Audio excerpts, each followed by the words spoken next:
කුමාර අපි අද දින මේ මාධ්‍ය සාකච්ඡාව කරන්නේ අපි අවුරුදු ගානක් තිස්සේ කතා කරගෙන යන සියලුම තැන් වලට දැනුවත් කරලා තියෙන ඔන්ලයින් ලෝන් මාෆියාව පිළිබඳව දැනුවත් කිරීමක් කරන්න. ඉතින් මේ අවස්ථාවේදී මෙතෙන්ට පැමිණි සියලුම මාධ්‍යවේදීන් ඉතාමත් ගෞරවයෙන් පිළිගන්නවා. මේ ඔන්ලයින් ලෝන් මාෆියාව කියන්නේ මොකක්ද? අපි මීට කලින් හැමතැනම පැහැදිලි කරලා තියෙනවා. යම්කිසි සුළු මුදලක් දීලා ලක්ෂ 25ක් 30ක් දක්වා ණයකාරයෙක් බවට පත් කරන මාෆියාවක්.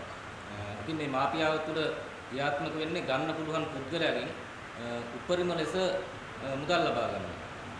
ඒ වගේම මේ කට්ටියට නීතිමය පැත්තෙන් කරන්න හැකියාවක් කිසිම දෙයක් නැති නිසා මේ කට්ටිය රජයේ ආයතන, උසාවි, පොලිසි වගේ ආයතන භාවිතා කරලා මිනිස්සු බියවද්දලා තමයි මේ කට්ටියගේ මේ ව්‍යාපාරය කරගෙන යන්නේ. ඉතින් මම මේකට පැහැදිලි උදාහරණයක් දෙන්නම්. පහුගිය දවසක 2025 කොළඹ අලුත්කඩේ අධිකරණයේදී ශාලාංක 9 යම්කිසි ඔන්ලයින් ණය දෙන ආයතනයක් විසින් ගොනු කරපු නඩුවක් ඇඳෙව්වා. ඉතින් මේ නඩුව රුපියල් ලක්ෂයක් ගත්ත පුද්ගලයෙක්ගේ නඩුවක් මේ පුද්ගලයා. ඒ නඩුව පැවරුවාට පස්සේ මේ නඩුව 2025 කොළඹ අලුත්කඩේ අධිකරණයේදී කැඳවනු ලැබුවා. නමුත් මේ අධිකරණයට යන්න කලින් මේ උසාවිය විභාග කරන්න කලින් මේ කට්ටිය එළියේ ඉඳන් එකඟතාවයකට ඇවිල්ලා තියෙනවා අර පුද්ගලයාගේ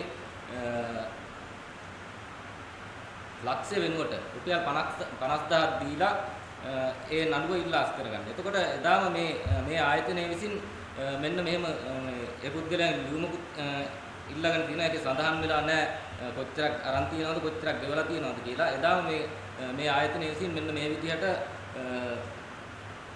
මේ මුදල් ගත්ත අයට ලියුමක් යවනවා.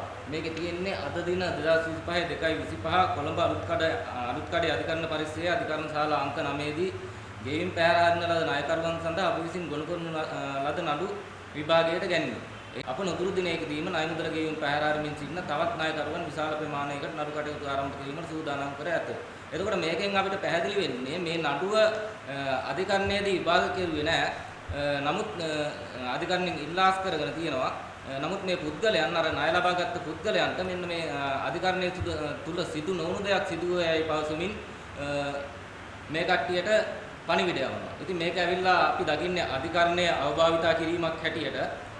ඉතින් මේ වගේ කරුණු කාරණා අපි ගොඩක් ඉදිරිපත් කරලා තියෙනවා. එතකොට මීට කලින් සිතාසි ආකෘතියක් විදිහට නමක් ගමක් කිසිම දෙයක් නැතුව මෙන්න මේ විදිහට එවනවා මිනිස්සු බය කරන්න. ඉතින් මේක සිතාසියක් නෙමෙයි මේ මිනිස්සු දැනුවත් වෙන්න ඕනේ මේ පිළිබඳව. මේ වෙනකොට අපි මේ පිළිබඳව සියලුම ආයතන ආරක්ෂක අමාත්‍යාංශය, මුදල් අමාත්‍යාංශය, අධිකරණ අමාත්‍යාංශය සියලුම ආයතන දැනුවත් කරලා තියෙනවා. මේ ආයතන එකට ඒකාබද්ධ වෙලා තමයි මේ ඔන්ලයින් ලෝන් මාෆියාව නවත්තන්න ඕනේ.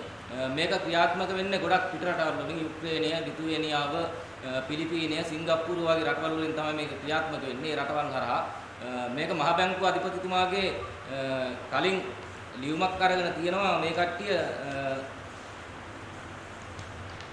මෙන්න මේ විදිහට මේ ලියුමේ සඳහන් වෙන්නේ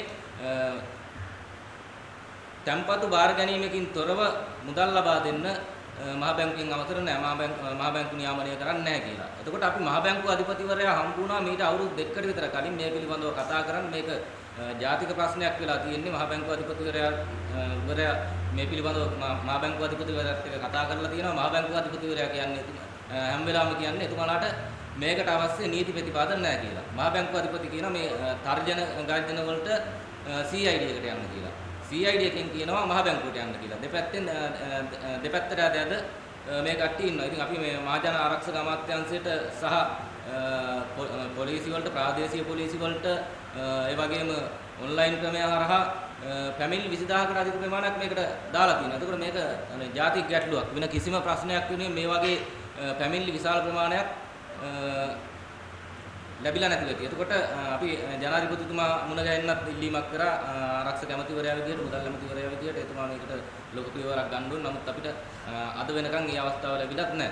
එතකොට මේ ඔන්ලයින් ලෝන් මාෆියාව හරහා ගොඩක්ම කරන්නේ මේ කට්ටිය දැන් ඇපකාරයෝ කියලා සමහරුන්ට ගන්නවා. මේ කට්ටිය කරන්නේ මේ ලෝන් එක ලබා ගන්න අවස්ථාවේදී ඇප් එකක් කියනවා. ඒ ඇප් එකෙන් ගත්තට පස්සේ අපේ දුරකථනයේ තියෙන සියලුම දත්ත මේ කට්ටියගේ දුරකථනයේ මේ කට්ටියට බලන්න පුළුවන්. contact list එක, gallery, message, ඒ වගේම location පාවා බලන්න පුළුවන්. ඉතින් මේක භයානක තත්ත්වයක්. මේක ජාතික ආරක්ෂාවට තර්ජනයක්.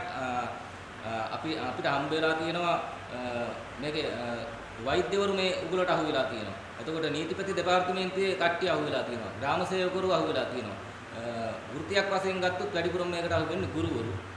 ඉතින් අපි බලමු දැන් ආරක්ෂක අංශයේ වැඩ කරන කෙනෙක් මේ විදිහට වැඩ කරන කෙනෙක්ගේ ෆෝන් එක දත්ත මේ විදිහට ගියොත් ඒ පුද්ගලයා ළඟ මොනවා හෝ යම්කිසි රහසිගත තොරතුරක් තියෙනවා නම් මේ සියලුම දේවල් අර කට්ටියට බලන්න පුළුවන්. ඉතින් මේ සමහර විට දැන් මම මේක හරි කියන කාරණයක් නෙමෙයි අපි නමුත් මේක කතා කරන්න ඕනේ.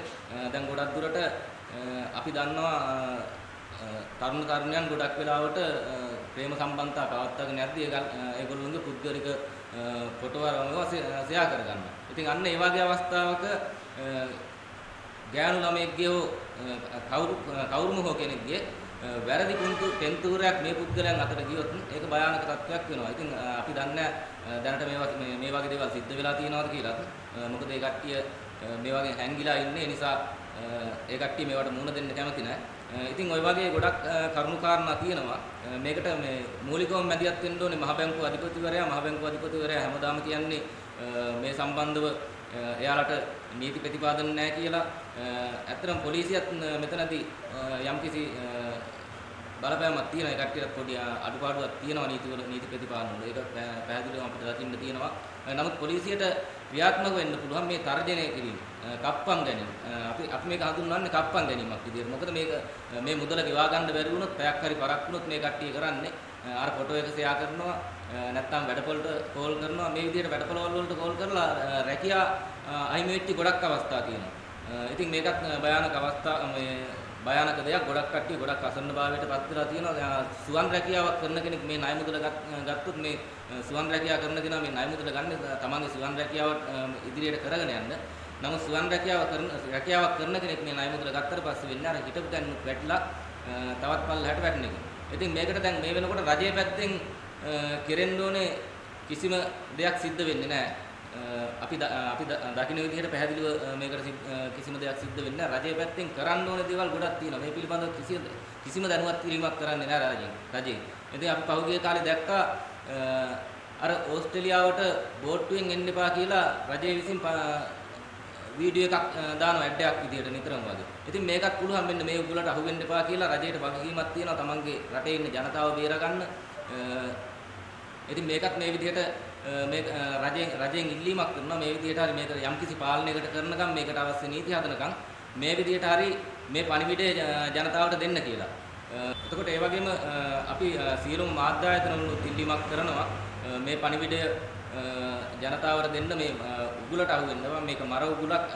අපිට පහුගිය දවස්වල අපිට හම්බ වුණා මේ සම්බන්ධව අපිට ලියුමක් දාලා තිබ්බා සියදි විහානි කරගන්නවා කියලා. ඉතින් අපි මේ ගොඩක් දුරට මේ ඒ කට්ටියට කතා බහ කරලා අපි අපේ පැත්තෙන් සංවිධානයක් විදිහට අපි අපේ පැත්තෙන් ඒ කට්ටියට උපදෙස් දීලා ඒ කට්ටියගේ මනස හදලා ඒ කට්ටියට හානියක් වෙන්නේ නැති වෙන්න තියාගෙන ඉන්නවා. ඉතින් මේවා රජයක් විදිහට කරන්න ඕනේ. මේ ෆැමිලි බාර ගන්න වෙනම අංශයක් හදන්න ඕනේ කියලා කියනවා රජයට. මම බලකිරීමක් කරනවා, ඉල්ලීමක් කරනවා මේ ෆැමිලි බාර ගන්න වෙනම WhatsApp අංකයක් හෝ වෙනම පිරිසක් හදන්න කියලා. මොකද 20000කට අධික ෆැමිලි ප්‍රමාණයක් තියෙනවා. අපිත් දවසට ෆැමිලි 5ක් 6ක් අපිට යොමු වෙනවා. දැන් අපිට තමයි මේකට ක්‍රියාත්මක වෙන්න වෙලා තියෙන්නේ. රජයන්ගෙන් කිසිම දෙයක් සිද්ධ වෙන්නේ නැහැ. ඉතින් අවුරුදු දෙකකට වැඩි කාලයක් අපිට මේ විටින් විට මේ විදිහට මාධ්‍ය සාකච්ඡා කරනවා. විටින් විට එක ආයතන වලට යනවා. මේ පිළිබඳව දැනුවත් කරන්න ඕනේ ආයතන දැනුවත් කරනවා. නමුත් තාම හරි ප්‍රතිචාරයක් ලැබිලා නැහැ. දැන් තාමත් මේ කට්ටිය දවසින් දවස මේ නව ඔන්ලයින් ලෝන් ව්‍යාපාර පටන් ගන්නවා. එක නංගුලේ. ඉතින් ඒ කියන්නේ දැන් ඉස්තර තිබ්බට වැඩිය වැඩි තත්ත්වයක් දැන් තියෙන්නේ. යම්කිසි මට්ටමකට බලපෑම් අඩු වෙලා තියෙනවා. නමුත් මේ කට්ටිය මේ විදිහටම කරගෙන යනවා. යම්කිසි කෙනෙක් මේ ණය මුදල ගෙවාගෙන යනවා නම් මේ පුද්ගලයාගේ අපිට හම්බ වෙලා තියෙනවා රුපියල් 50000ක් අරගෙන ලක්ෂ හතරක් පහක් දක්වා ගෙවපු කට්ටිය හම්බ වෙලා තියෙනවා. මේ අවුරුද්දක් වගේ අතට. දැන් මේ ණය මුදල ගත්තාම අපි ලක්ෂයක් ගත්තොත් එහෙනම් මේ කාලය ගෙවා ගන්න බැරි නම් කාලය දීර්ඝ කිරීමේ ගාස්තුව කියලා රුපියල් 40000ක් ගෙවන්න ඕනේ සතියට. එතකොට සතිය ගානේ සති 4ක් 40000 ගානේ ගෙවුවොත් මාසයක් යනකොට 1,60,000ක් වෙලා. එහෙම නැත්නම් මේ කට්ටියගේ මේ සම්පූර්ණ ලක්ෂ්‍ය සම්පූර්ණ ණය මුදල ගෙවන්න නම් 1.60ක් එකපාර ගෙවන්න ඕනේ. ඉතින් මම ඉල්ලීමක් කරන්නේ රජයෙන් මේකට නිසි ක්‍රියාමාර්ග ගන්න, මේ පිළිබඳව බලන්න, බලධාරීන් මේ පිළිබඳව අවධානය යොමු කරන්න, ජනතාවගෙන් ඉල්ලන්න මේ මාෆියාවට අහු වෙන්න එපා. එහෙම අහු වෙලා තියෙනවා නම් මේ පිළිබඳව දැනුවත් වෙන්න පුළුවන්, සමාජ මාධ්‍ය හරහා දැනුවත් වෙලා මේකට අවශ්‍ය ක්‍රියාමාර්ග ගන්න කියලා තමයි මම ඉල්ලීමක් කරන්නේ. දැන් ඔබතුමන්ලා කලින් දැනුවත්ව හිටියානේ, රජයත් දැනුවත් කරලා තිබුණානේ මේ වගේ මේ මූල්‍ය පහසුකම් සපයන ආයතන පිළිබඳ. දැන් මේක මහ බැංකුවේ ලියාපදිංචි වෙච්ච නැති ආයතනයක්. කලිනුත් කියලා තිබුණා නේද රටේ ජනප්‍රියව තිබුණානේ මේ කළු සල්ලි වගේ මේ සල්ලි පාවිච්චි කරනවා සමහරක් අය. ඔහුගේ කාලේ ලොකු බැංකුවලුත් මේක කරානේ මහ බැංකුවේ අවසරයක් නැතුව. ඉතින් ඒව දැනුවත් වෙලා හිටියේ නැද්ද? ඔව් අපි ඒ පිළිබඳව දැන් අපි පහුගිය දවසක CID එකට අපේ ළඟ තිබ්බ වාර්තාවක් බාර දුන්නා. ඒකේ අපි පැහැදිලි කරලා පෙන්නලා අපිම ගිහිල්ලා උසස් නිලධාරීන්ට පෙන්නලා දීලා තියෙනවා මෙන්න මේ හරහා මේ කළු සල්ලි සුදු කිරීමේ ජාවාරමක් ක්‍රියාත්මක වෙනවා කියලා. නමුත් අපිට පේන්නේ නැහැ තාමත් ඒකට මේ විමර්ශනයක් වෙනවා කියලා. අපි ඒ පිළිබඳව තාම දැනුවත් වෙලා නැහැ. දැන් මහ බැංකුව හැම වෙලාවෙම කියනවා රජයේ පිටිගත්ත බැංකුවක්, එතකොට රාජ්‍ය බැංකුවක්, නැත්නම් රජයේ ලියාපදිංචි වෙච්ච මූල්‍ය ආයතනයක්. මේ වගේ තැන් වල ඇරෙන්න කොහෙවත් ගිහිල්ලා සල්ලි දාන්න එපා. අඩු පොලියට ලොකු මුදලක් ගන්න ගිහිල්ලා ඉක්මනින් ලෝන් ගන්න ගිහිල්ලා අපකාරයෝ නැතුව ලෝන් ගන්න ගිහිල්ලා මෙහෙම අමාරු වැටෙනවා කියලා රජයේ මේ ඉස්සෙල්ලා දැනුවත් කරලා තියෙනවා. රජය කියන්නේ මෙහෙමයි මහ බැංකුව දැනුවත් කිරීමක් කරලා තියෙනවා. වීඩියෝ එකක් නිකුත් කරලා තියෙනවා. Facebook page එකේ විතරයි වීඩියෝ එක නිකුත් කරලා තියෙන්නේ. ඉතින් ඒක අපි කියන්නේ අර කලින් අර මේ ඕස්ට්‍රේලියාවට බෝට්ටුවෙන් එන්න එපා කිව්වා වගේ නිතර ටීවී එකේ ඇඩ් එකක් ගියා. අන්න ඒ වගේ දැනුවත් කිරීමක් කරනවා නම් දැන් ඕස්ට්‍රේලියාවෙන් එන්න එපා කියලා කියන්නේ ඕස්ට්‍රේලියා තානාපති කාර්යාලයනේ. ඒක ශ්‍රී ලංකාවෙන් කරන දැන්වීමක් නෙමෙයි. ඒක මාධ්‍ය ආයතනයට එවලා තියෙනවා. නමුත් ඔබතුමන්ලා පැහැදිලිව කියන්නේ ඊට පස්සේ ඔබතුමන්ලාව හවුනා වගේ හවු වෙන්න එපයි කියලා. එතකොට අපිට මාධ්‍යයෙන් ප්‍රචාරය කරන්න පුළුවන්. ඔව් අපි කියන්නේ අපි නිතරම කියන්නේ කිසිම කෙනෙකුට මේකට අහු වෙන්න එපා. ඒ කියන්නේ මේක ලොකු මාෆියාවක්. රුපියල් 5000කින් පටන් ගන්නෙ. මේ මාෆියාවට අහු වෙච්ච කට්ටිය අන්තිමට තමන්ගේ ගෙවල් දොරවල් පවා උගස් කරගන්න තත්ත්වයකට පත් වෙලා තියෙනවා. ඉතින් මේ මාෆියාවට අහු වෙන්න එපා. මේකට අහු වුණොත් තමන්ගේ ජීවිතේ නැත්තරම නැති වෙනවා. අපි ළඟ දැන්ට අපිත් එක්ක සම්බන්ධ වෙලා ඉන්න 50000කට වැඩි පිරිසක්. ඉතින් රටේ තව මීට වැඩිය ගොඩක් පිරිසක් ඇති. ඒ කට්ටියට දැනුවත් වෙනවා. තාමත් මිනිස්සු මේ ණය හොයාගෙන යනවා. දැන් මේ ප්‍රසිද්ධියේ ඉන්නේ කීප දෙනා ඉන්නේ කොච්චරක් විතර ඉන්නවද ප්‍රසිද්ධියේ? ප්‍රසිද්ධියේ ණය දෙන ආයතන 40කට වැඩිය තියෙනවා. එතකොට ප්‍රසිද්ධියේ කී දෙනෙක් විතර මේ ණය අරන් තියෙනවද? දැනට අපිට නිගමනයකට එන්න පුළුවන් ලක්ෂ 10කට ආසන්න පිරිසක් 10කට වැඩි පිරිසක් අරන් තියෙනවා. අඩු නෙමෙයි වැඩි. ඒ වගේම පිරිසක් ඉන්න පුළුවන් මේ ප්‍රසිද්ධ වෙන්නේ නැතුව. ප්‍රසිද්ධ වෙන්නේ නැතුව ඒ වගේම පිරිසක් ඉන්න පුළුවන්. ඔබතුමාලට ආරංචි වෙලා තියෙනවද මේ නිසා දිවි නසාගත්ත ඇත් තියෙනවා කියලා? දිවි නසාගත්ත අය නෑ. පහුගිය දවස්වල අපිට හම්බුණා දිවි නසා ගන්න ගියපු කට්ටිය. අපිට ලියුම් පවා එවලා තියෙනවා සිය දිවි නසා ගන්න වෙලා තියෙන්නේ කියලා. තාම එහෙම සිය දිවි නසාගත්ත කෙනෙක් හම්බ වෙලා නෑ. හරි.